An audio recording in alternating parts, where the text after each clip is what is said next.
Action! Ito yata ang pinakamasayang araw ng buhay. Sulit lahat ng pag-graduate na kita, anak. Hindi lang po graduate, cum laude ka. Dahil yan sa inspirasyon na bigay mo sa salamat kasi natamayan mo ko kahit alam mo na hirap na ako sabay yung pag-aaral at trabaho. Salamat din kasi nalagaan mo ako nung sakit ako na malala. Sabay tayo ng pangarap. Sabay tayo ng asset. Anak ng advantage na cum laude ka sa kabilang mo. Sigurado akong pag-aagaw ko ng mga employees at company.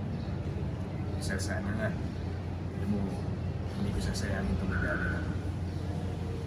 Bigyan ko kayo ng magandang buhay. Ikaw, magiging anak natin. Tapos mag-iipon ako para makapag-master at para makapag-tour. Palang araw, magiging boss din ako sa isang opisina. Bili ako ng magandang bahay, magandang sasakyan, para sa inyo. Sinabi mo yan ha. Eh, mga anak, alam ko yung paibigay para pagpipigil na sa basta yung sasayangin ang opportunity.